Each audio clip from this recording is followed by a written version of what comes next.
Hello, friends. If you've been in worship with us and following our communications, you've heard us talk about the COVID-19 task force here at Coker.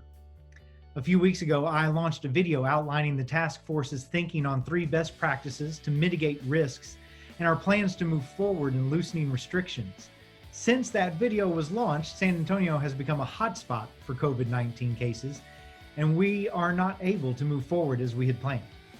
Today, as we let you know some of our plans for the immediate future, we want you to hear from some of our leaders from our task force. Dr. Kevin Helmut works with the Methodist Hospital System and can share a little more about what is happening in our city. Thanks, Adam. As we evaluate the number of COVID-19 cases and the availability of hospital beds on a rolling 7-day average, it's safe to say that we're currently in the middle of a healthcare crisis. I appreciate the church's efforts to relaunch in-person ministry, but I'm also thankful that we have gone to an online-only worship again, as to help not further spread the virus and overwhelm our healthcare system. We will continue to monitor the health of our city, and I'm happy to continue to advise on best practices.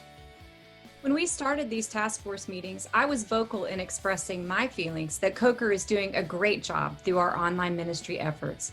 We were able to work through the Red Letter Challenge with online videos, resources, and classes.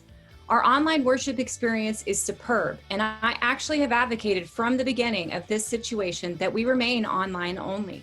Given the new circumstances, it has become evident that we are all going to have to ride the waves and ebb and flow with current health trends as we move forward as a community of faith. So we're developing a matrix to help determine the current cases in our city and outlining parameters when we feel it is safe to meet in person again, and when it is best to stay online. We want to use this time to analyze the data and then build that data into our matrix so that we can better use it to help us navigate in this fall and beyond. Like Kevin said, we're using the next 4 weeks and beyond to build the data in the matrix. But beyond that, it was the general consensus of the task force represented here to use the month of July to take a step back and have our larger gatherings, including our worship services, be online only. And like Meredith said, our online worship is a wonderful experience. Our larger gatherings will be online only, regardless of what the trends prove to be throughout this month. We are starting to feel that push and pull of having to constantly change the rules and update communications. And we feel that's not fair to all of you to constantly change the rules and update communications. And we feel that's not fair to you to continue this yo-yo back and forth with little notice. And so we feel that taking a step of consistency will allow us to remain steady for now and then reevaluate later in July what we'll do in August. Yeah, thanks, Damon. You know, it's interesting to see you in that garage that we all know kind of burned just over a year ago. It's a reminder for me that difficulties pass and time goes on. What does it mean to innovate during this time? You know, for those of us on kind of the artistic, creative side, we're going to be meeting later today in an effort in what we're kind of calling Online Worship 2.0. And that is, how do we lean into the reality that worship is going to be online for a while? I've used the analogy of, imagine we're stranded on a desert island and there are kind of 2 opposing paradigms. One is, how do we get rescued? And the second is, how do we create shelter and find food in this time? And those 2 things can kind of be opposing. And so we know that we will be rescued. We know that this will end, but we also know that this is going to take a little while. And so what you're going to see from us in the coming days, we think, is some innovation that really leans into expanding what that online experience can be. So just pray for us as we're in that process, and thank you for supporting us in this time. Yeah, like Mark mentioned, we're going to be taking time to be innovative. Earlier this year, we launched a marketing plan to optimize our YouTube page and use other social media platforms and a Google grant to direct people to our online worship services. Then, when the time came and it was necessary for everybody to be online, they knew exactly where to find us. So when we were worshiping in person and online before this crisis, we were seeing about 800 people in worship. And now we're seeing close to 3,000 to 4,000 in worship.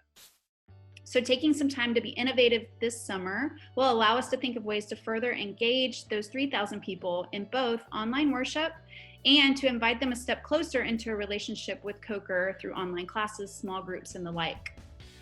But even with online offerings and pulling many toward online, we are not forgetting relational ministry.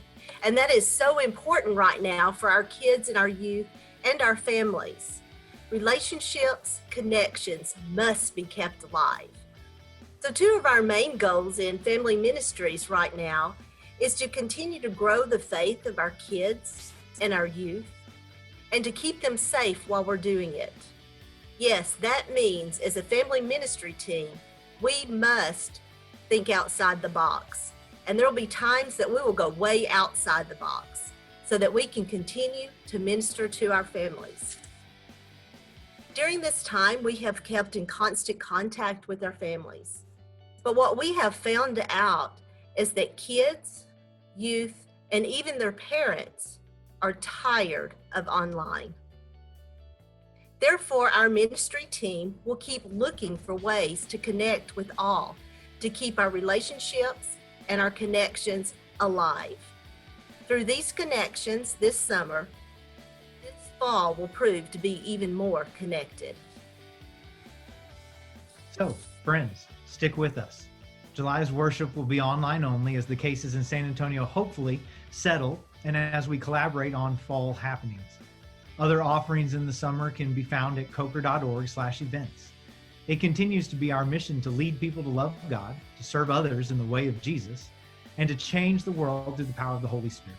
If you happen to be on campus for any reason, our 3 best practices are still in place, and we require 2 out of those 3 to be in place for any gathering. Wear a mask, stay 6 feet apart, and limit indoor congregating. Through all of this, friends, remember to hold tight to Philippians 2:1-4. Therefore, if you have any encouragement from being united with Christ, if any comfort from his love, if any common sharing in the Spirit, if any tenderness and compassion, then make my joy complete by being like-minded, having the same love, being one in spirit and one of mind. Do nothing out of selfish ambition or vain conceit.